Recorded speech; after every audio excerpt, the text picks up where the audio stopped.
Le Miami Heat a échangé Justin Winslow, Dion Waiters et James Johnson à Memphis contre Andre Iguodala, Solomon Hill et Jay Crowder. Dommage pour le Heat de perdre le jeune Justin Winslow qui est un joueur au profil athlétique, complet et plutôt intéressant. Cependant, Jay Crowder est une très bonne addition du côté du Heat. Joueur dur au mal, expérimenté, shooter honnête, il est surtout physique et bon défenseur. Et c'est dans ce profil qu'il est une véritable plus-value pour le Miami Heat car il permet à Jimmy Butler de ne pas griller toute son énergie en défendant tout le match sur le meilleur joueur adverse. On sait que c'est un challenge devant lequel Jimmy Butler ne reculera jamais. Cependant, il est tout de même le joueur dont le Heat attend qu'il prenne les décisions et finisse le match en mettant des gros tirs. Donc, le soutien défensif que peuvent apporter Andre Iguodala et Jay Crowder par séquences courtes ou prolongées rend le Heat encore plus dangereux. Ils étaient déjà surprenants depuis le début de la saison, mais ils sont encore mieux équipés en vue des playoffs après ce trade.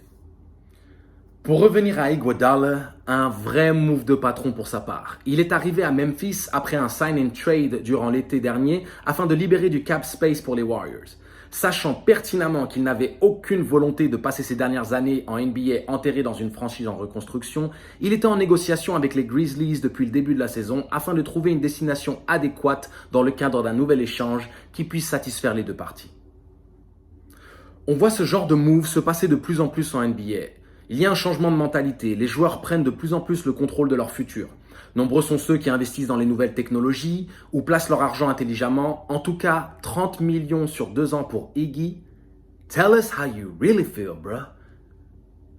Je tiens à tirer mon chapeau à Don Pat Riley. Non mais sérieusement, Pat Riley, qui on le sait déjà est doté d'un charisme légendaire et possède un réalisme hors du commun dans l'exécution de sa vision. Aucun détail n'est laissé au hasard. Chaque opportunité est maximisée. Il voit son équipe cette année excéder les attentes? Pas de souci.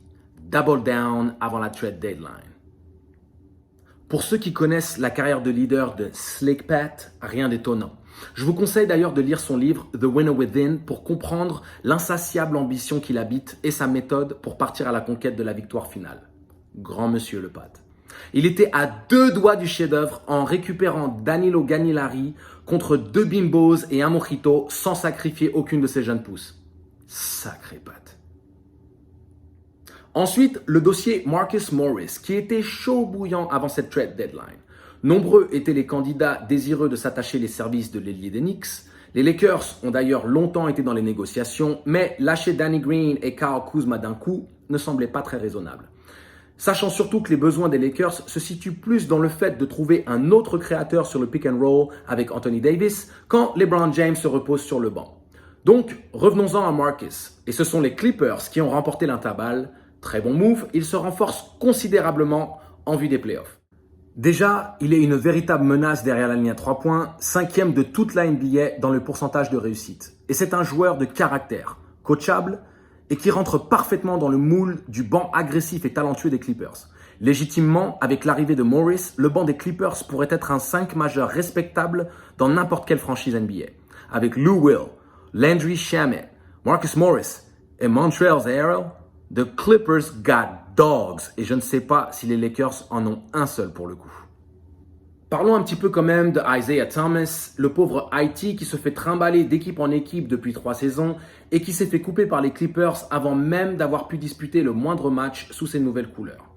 Point positif cette saison cependant, il a pu montrer au sein d'une franchise des Wizards en grande difficulté qu'il était enfin en bonne santé. 12 points et 4 passes par match en 23 minutes, propre.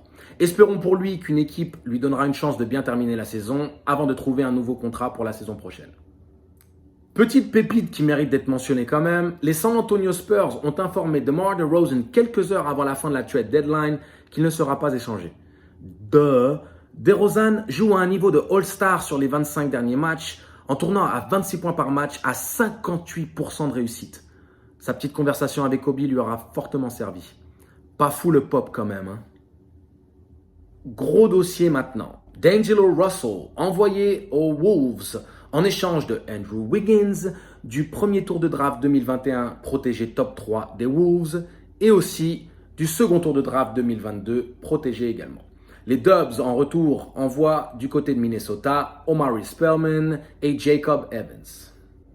Un très bon trade pour les deux équipes, et cela pour plusieurs raisons. Déjà, on connaît les liens privilégiés qu'entretiennent Karl Anthony Towns, D'Lo et Devin Booker. L'arrivée de Russell à ses côtés rebooste énormément le moral de Cat. Et D'Lo devrait probablement s'épanouir dans une franchise qui lui a déroulé le tapis rouge à sa sortie de l'avion. À savoir maintenant si l'effectif chamboulé des Wolves trouvera rapidement un équilibre, mais le jeu collectif proposé par ces derniers contre les Clippers il y a quelques jours donne une lueur d'espoir de les voir sortir un petit peu de l'ombre d'ici la saison prochaine, à confirmer bien sûr sur la durée. Du côté de Golden State, Andrew Wiggins propose un profil complémentaire et idéal pour jouer aux côtés de Steph Curry et Klay Thompson.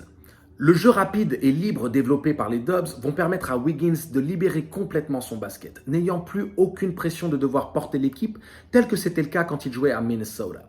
Il évoluera dans un vestiaire où l'altruisme règne. Beaucoup de gens mettent en doute le futur de joueur d'impact d'Andrew Wiggins au sein de la NBA. Et il est clair qu'il a dû en frustrer plus d'un de par son irrégularité. Mais il tournait tout de même à 22 points par match cette saison. Et il formera sans aucun doute avec les Splash Brothers l'année prochaine le trio d'extérieur le plus percutant de toute la NBA. Au-delà de ça, les Warriors récupèrent des tours de draft supplémentaires et je pense qu'il est inutile de rappeler la capacité remarquable de ces derniers à drafter des pépites. Les Sixers ont bien étoffé leur banc avec les arrivées en provenance de Golden State de Glenn Robinson III et Alex Burks en échange de plusieurs seconds tours de draft. Bon move des Sixers dans l'optique d'importer plus de punch et d'agressivité offensive sur le poste d'ailier en rotation de Tobias Harris. Les deux sont des shooters à 3 points dangereux et se complètent parfaitement dans leurs qualités respectives. L'un dans la création avec Burks, l'autre dans le côté energizer, menace à 3 points et défense surtout. Du très bon pour le court terme qui est plus que jamais une obligation du côté des Sixers, c'est win now ou probablement break.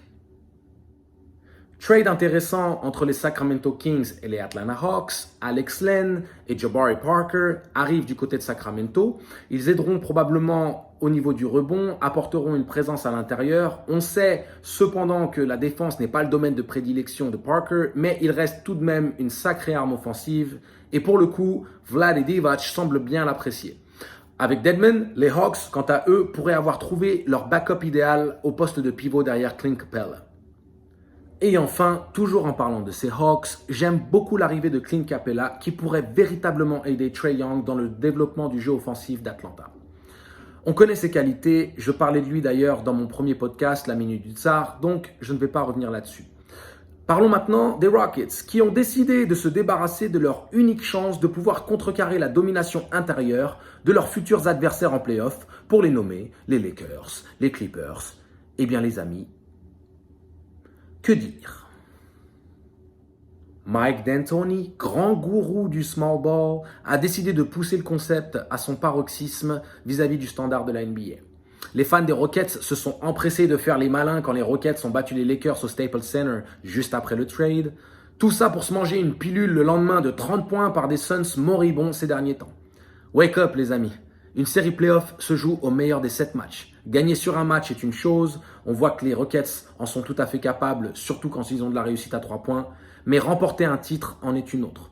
Les Rockets ne battront ni les Lakers, ni les Clippers, ni les Nuggets, probablement pas le Jazz, en gros, ils ne battront personne. Sorry guys, aussi talentueux soient Russell Westbrook et James Harden, it's not gonna happen. Voilà les amis, c'était l'œil du Tsar. J'ai partagé avec vous mon avis sur les trades marquants de la saison 2020. Et pour vous, dites-moi, quels sont les grands gagnants de la trade deadline? En attendant, on se retrouve dans quelques jours pour un nouveau podcast. Bonne semaine à tous.